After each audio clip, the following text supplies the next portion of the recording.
Welcome back to the debate. अब debate के दूसरे क्वेश्चन पर आते हैं। क्या ज्यादा हेल्दी है, वेज फूड और non veg food? Veg food ज्यादा हेल्दी है। हमारे आयुर्वेदा में भी वेज फूड को ज्यादा रिकमेंड किया जाता है। वेज फूड में एंटीऑक्सीडेंट्स होते हैं जो कि फ्री रेडिकल्स को न्यूट्रलाइज करते हैं। नॉन वेज फूड में ये लार्जली नहीं होता है। वेज फूड में फाइबर होता है। फाइबर हमारे बॉडी के लिए बहुत बहुत ज़रूरी है। अगर हमारे डाइट में फाइबर नहीं है तो कॉन्स्टिपेशन होना श्योर है। यू ओमनीवोर, देखो अपना कॉन्स्टिपेटेड लुक। और तो और वेज फूड सात्विक होता है और ये हमें काम और पीसफुल रखता है। नॉन वेज फूड में क्या है? कोलेस्ट्रॉल। हार्ट डिजीज के इनविटेशन कार्ड का दूसरा नाम क्या है? Non veg food. सिर्फ हार्ट डिजीज नहीं पर डायबिटीज, हाइपरटेंशन और ओबेसिटी में भी वेज और वीगन डाइट बेहतर पाए गए हैं। मुझे पता चला कि आपको ओटीटी शोज देखने का बहुत शौक है, तो आपने ये दो शो तो जरूर देखे होंगे, game changer and you are what you eat. दोनों शोज ने डिटेल में दिखाया है कि वीगन फूड सुपीरियर है। You are what you eat में उन्होंने आइडेंटिकल ट्विंस पर ये एक्सपेरिमेंट किया। एक को वीगन डाइट दिया और दूसरे को non veg diet, and within a couple of months they could see the difference. जिन लोगों ने वीगन डाइट फॉलो किया उनके हेल्थ पैरामीटर्स ज्यादा इंप्रूव हुए। वर्ल्ड के top athletes, cricketers, body builders, movie stars vegan बन रहे हैं क्योंकि उनको पता है कि वेज फूड हेल्दियर है और उनके रिजल्ट्स सबको दिखते हैं। क्या विराट कोहली बेवकूफ है जो उसने नॉन वेज फूड त्याग दिया? कॉन्स्टिपेटेड लुक के बाद से याद आया, क्या रणवीर अहलावालिया बेवकूफ है और उसके कॉन्स्टिपेटेड लुक की वजह वेज डाइट डेफिनेटली नहीं है। मस्त जोक मारा रे, ये हंस रे हलकट हंस। आपको स्टडीज बहुत पसंद है, इसलिए मैं कुछ स्टडीज को भी कोट करता हूँ। 87 स्टडीज को रिव्यू करके बर्कॉ और बर्नार्ड ने कंक्लूड किया कि vegetarian population have lower rates of heart disease, high blood pressure, diabetes and obesity. Oxford component of the European perspective investigation into cancer and nutrition ने पाया कि meet eaters have highest BMI and vegans the lowest. एक Meta analysis ने देखा कि vegetarian mail का wait 7.6 KG कम होता है नॉन वेजिटेरियन पर्सन के मुकाबले, और वेज फीमेल का वेट 3.3 केजी कम होता है। अनादर मेटा एनालिसिस ने डिस्कवर किया कि वेजिटेरियंस लोगों में हार्ट डिजीजेस 24% तक कम होता है compare to a non veg. ये एक बड़ा नंबर है। एक दूसरे स्टडी ने पाया कि हार्ट रेट मोर्टालिटी 29% कम है वेजिटेरियन लोगों में। शिकारी बाबू, अगर लंबा जीना चाहते हैं तो शिकार छोड़ दो और हमारे जैसे सात्विक बन जाओ। समय रहते सुधर जाओ। गुड जॉब सात्विक ब्रो, आपने अच्छा आर्ग्यूमेंट दिया, लेकिन आपसे मैं अग्री नहीं करता हूं। आपने जो रिसर्च कोट किया है उनमें क्या नॉनवेज लोग हेल्दी नॉनवेज खा रहे हैं या अनहेल्दी? आलू में प्रॉब्लम नहीं है, लेकिन आलू को अगर फ्राई करके खाया जाए तो वो अनहेल्दी हो जाता है। वैसे ही नॉनवेज फूड में प्रॉब्लम नहीं है, लेकिन मैक्सिमम लोग उसे तल भून के खाते हैं, जिसमें प्रॉब्लम है। तो प्रॉब्लम नॉनवेज फूड में नहीं, कुकिंग स्टाइल में है। और मैं आपके साथ मल्टीपल स्टडी शेयर करता हूं जिसमें नॉन वेजिटेरियन को हेल्दी पाया गया है।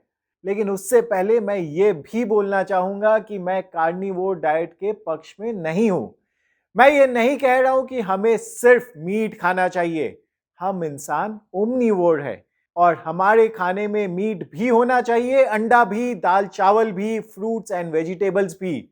Most non veg people in India balance diet खाते हैं और हर फूड के अपने न्यूट्रिएंट्स होते हैं, और हम जब सब मिला जुला के खाते हैं तो हमारी बॉडी को डिफरेंट न्यूट्रिएंट्स मिलते हैं।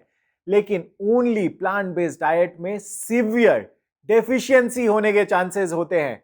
Number 1 on the list is vitamin B12। Vitamin B12 one of the most important nutrient है और ये प्लांट बेस्ड डाइट में प्रेजेंट नहीं होता है।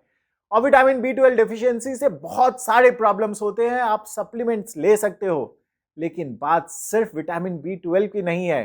Omega 3 specially EPA DHA largely सिर्फ नॉन वेज सोर्सेज से आते हैं। ये भी हमारे हेल्थ के लिए बहुत इंपॉर्टेंट है।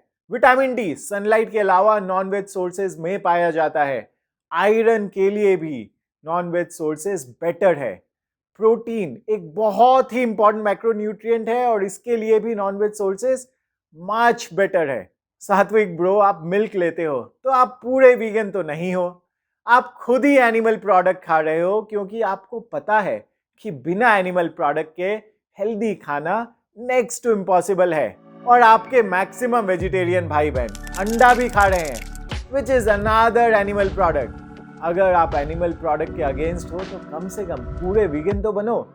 In India overall 1% of population he vegan है, क्योंकि हम सबको पता है कि वीगन डाइट ना तो प्रैक्टिकल है ना ही सफिशिएंट।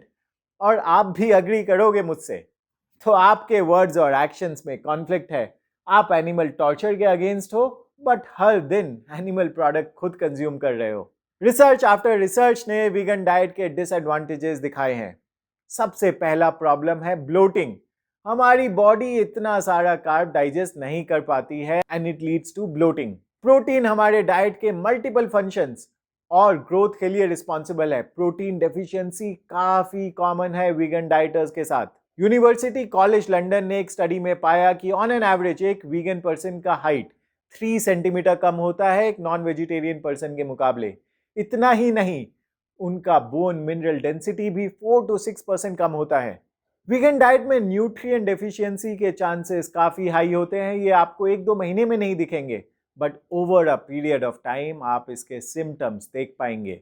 ब्रेन फॉग एक कॉमन प्रॉब्लम है वीगन डाइट के साथ। विटामिन B12 सबसे बड़ा प्रॉब्लम है। वीगन्स में विटामिन B12 डेफिशिएंसी 3 टाइम्स ज्यादा कॉमन है। और कैल्शियम ओमेगा 3 डेफिशिएंसी भी इक्वली कॉमन है। आप ये सारे डेफिशिएंसी केयरफुल प्लानिंग और सप्लीमेंट्स के साथ मैनेज कर सकते हैं, बट कितने लोग इतना प्लानिंग कर पाते हैं और कितने लोग रेगुलर बेसिस में सप्लीमेंट्स लेते हैं। वीगन डाइट मोस्ट लोगों के लिए सस्टेनेबल नहीं होता। 84% कन्वर्टेड वीगन्स एंड वेजिटेरियंस वापस मीट खाने लगते हैं, इंक्लूडिंग वीगन इन्फ्लुएंसर्स जिनका बिजनेस ही वीगन डाइट पर चलता है, क्योंकि it's not practical. Vegan diet follow करना एक्सपेंसिव भी हो सकता है। काउ मिल्क आपको 50 रुपए लीटर मिल जाएगा, बट आलमंड मिल्क 200 रुपए litre. Valid points on both sides. मुझे लगता है कि दोनों सात्विक और शिकारी ये तो मानेंगे कि अनहेल्दी फूड जैसे sugar, fried foods, refined foods, Cola, alcohol हमारे लिए खराब है। Thank God at least they agree on one thing. Otherwise ये दोनों आज मोदी जी और राहुल जी के जैसे एक दूसरे के दुश्मन बने हुए हैं। अगर हम डाइट में से अनहेल्दी फूड हटा दें और हेल्दी फूड पर फोकस करें तो दोनों वेजिटेरियन और नॉन वेजिटेरियन डाइट हेल्दी हो सकते हैं। प्रॉब्लम एनिमल प्रोडक्ट से ज्यादा अनहेल्दी फूड में है। ये पर्सनल चॉइस का विषय है। आपका क्या मानना है? अगले वीडियो में हम डिस्कस करेंगे क्या नेचर ने हमें हर्बीवोर बनाया या ओमनीवोर। क्या आपने चैनल को सब्सक्राइब किया है और बेल आइकन को क्लिक किया है? अगर नहीं तो प्लीज अभी करें। See you in the next video.